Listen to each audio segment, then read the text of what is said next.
वहां से रजिस्ट्रेशन हो जाता है। उसके बाद में शुरू होता है कि संस्था का जो मूल रजिस्ट्रेशन था सरकार के पास, उसका एक रिकॉर्ड शुरू हो गया। तो अब यहाँ पे आता है जो क्या दस्तावेज आते हैं उसके बारे में हम लोग चर्चा करेंगे कि कैसे संस्था आगे बढ़ती है। तो एक मूल रूप जो संस्था का था, जो रजिस्ट्रेशन था, वो यहाँ पर हो गया है।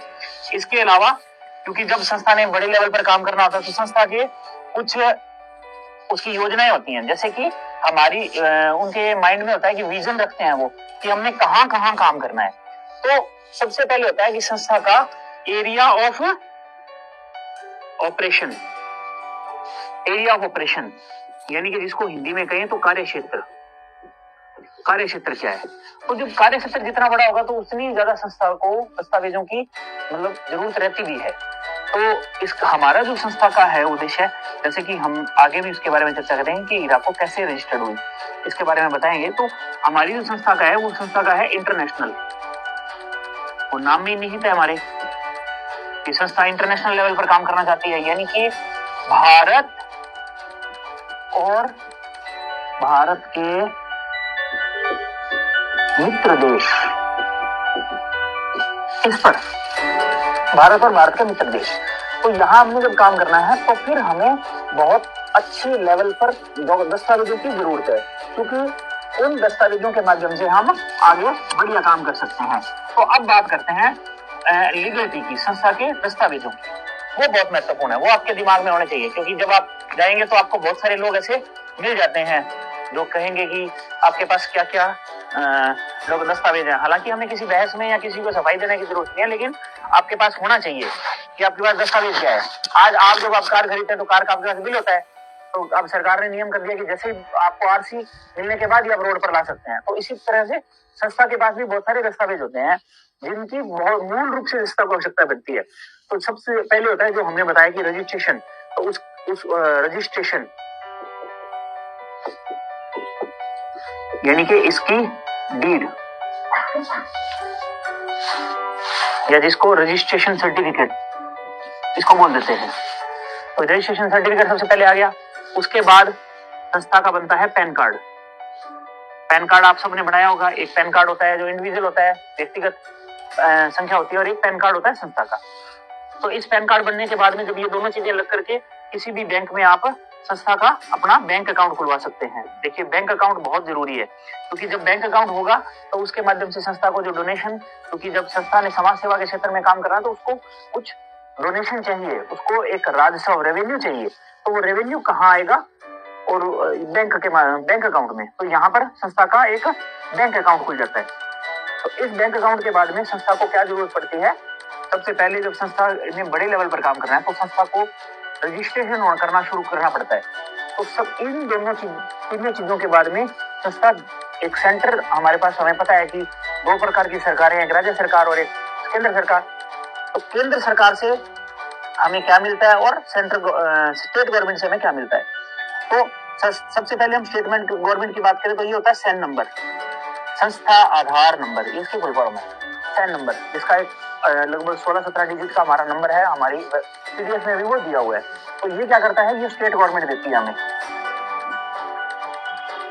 आज स्टेट गवर्नमेंट का अपना अपना हो सकता है। राजस्थान में सैन नंबर आ रहा है तो इसको दूसरी भाषा में किसी अन्य स्टेट में कुछ और भी कह सकते हैं। तो ये सैन नंबर होता है, ये संस्था का हमारे पास है। अब इसके बाद में संस्था के पास दूसरा जो सेंट्रल गवर्नमेंट का होता है जिसको कहते हैं नीति आयोग।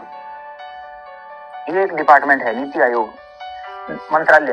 ये जो मंत्रालय है, ये नीति आयोग संस्था को क्या जारी करता है? आपने देखा होगा एनजीओ दर्पण पे। तो यहाँ पर हमारे पास नीति आयोग का रजिस्ट्रेशन है, जिसको एनजीओ दर्पण पे हम लोग चेक कर सकते हैं, जिसका हमारा 4231 इसका रजिस्ट्रेशन नंबर है 24231। ये हमारा रजिस्ट्रेशन नंबर है। इसके बाद में आता है 12A।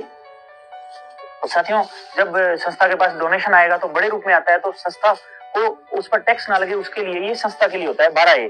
ये होना बहुत जरूरी है। उसके बाद जो डोनर है, जो दानदाता है, संस्था को दान देने वाले लोग, उनको टैक्स ना लगे उसके लिए आता है 80G।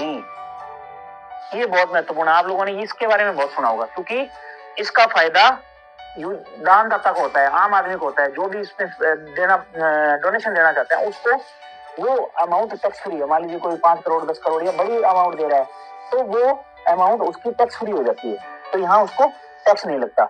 अब इसके बाद में आता है ई अनुदान, ये भी हमारी संस्था के पास है। तीसरा होता है CSR, ये अगला होता है CSR 1, ये हमारे पास है। तो ये इस तरह के दस्तावेज, ये जो इतनी लीगलिटी है, ये आप देखिए कि ये दस्तावेज हमारी संस्था के पास हमारे बने हुए हैं। इन इतने दस्तावेजों से हम हमारी संस्था को बेहतर तरीके से चला सकते हैं, क्योंकि दो चीजें जरूरी हैं। आज आपने गाड़ी ली, गाड़ी की आप अन्य बहुत से बना सकते हैं, लेकिन मेजर चीजें क्या है हमारे पास? आरसी, उसका बिल होना चाहिए, और उसके बाद उसका परिवहन विभाग से हमें आरसी मिलनी चाहिए। उसके बाद में हमारा गाड़ी का इंश्योरेंस होना चाहिए, बीमा होना चाहिए, और ताकि दुर्घटना हो जाए तो चालक, गाड़ी और थर्ड पार्टी किसी को भी अगर नुकसान हो जाए तो उस बीमे के माध्यम से हो जाता है, वो बहुत जरूरी है। और तीसरा होता है प्रदूषण। तो ये इस तरह से ये चीजें जो जरूरी होती है, ठीक उस हिसाब से संस्था के लिए जो चीजें जरूरी हैं वो सफिशिएंट जितनी चीजें हैं वो हमारे पास दस्तावेज हमारी इस संस्था के पूरी तरह से कंप्लीट है। आप इस एनजीओ दर्पण पे जाकर के ऑनलाइन अगर कोई चेक करना चाहे तो एनजीओ दर्पण आप लिखें गूगल में, उसमें पहली जो आपको वेबसाइट दिखाई देगी उसमें सर्च का ऑप्शन आएगा कि संस्था को आप सर्च कर सकते हैं। वहां पे जाइए, आप नाम के द्वारा, हमारे इस नाम के द्वारा, इस रजिस्ट्रेशन के द्वारा, या स्टेट, डिस्ट्रिक्ट और ब्लॉक, उसमें जाकर के आप देख सकते हैं। उसमें हमारी संस्था का आपको नाम मिल जाएगा। अगर आप नाम से ढूंढना चाहते हैं तो international human rights and anti, जब इतना लिखेंगे तो उसके बाद संस्था का नाम आप लोगों के सामने आ जाएगा। तो ये जो महत्वपूर्ण चीज थी कि संस्था के क्या डॉक्यूमेंट हैं। तो अब बहुत सारे लोगों कहते हैं कि आपके पास परमिशन है क्या? तो भाई ये दस्तावेज हमारे पास हैं। इन दस्तावेजों होने का मतलब है कि हम देश में कहीं भी काम कर सकते हैं, कहीं भी हमें काम करने के लिए किसी अन्य परमिशन की जरूरत नहीं है, किसी भी कलेक्टर की या किसी एसपी की, कहीं हमें किसी की आवश्यकता नहीं है। उनसे हम लोग सहयोग मांग सकते हैं, उन्हें हम सूचित कर सकते हैं कि फला फला व्यक्ति हमारा इस तौर पर यहाँ पर काम कर रहा है। तो परमिशन जैसी कोई चीज नहीं होती। तो आप लोगों ने इसके बारे में पूरी तरह से क्लियर हो जाना है कि दिमाग में कोई भी सवाल आप लोगों के लीगलिटी को लेकर के ना रहे, आपका कॉन्फिडेंस बना रहे। देखिए साथियों, काम करने के लिए फील्ड में कॉन्फिडेंस की जरूरत होती है, तो आपने इसके बारे में जो जानकारी जो है वो पूरी तरह से अपने दिमाग में रखनी है, इसको नोट कर लेना है आप लोगों ने। साथियों, अगर ये थोड़ा जल्दी भी वीडियो हो रही है तो आपने पॉज करके और उसको अपने पास डायरी में उतार लेना है, अपने दिमाग में उतार लेना है। तो ये थी संस्था के लीगलिटी के बारे में।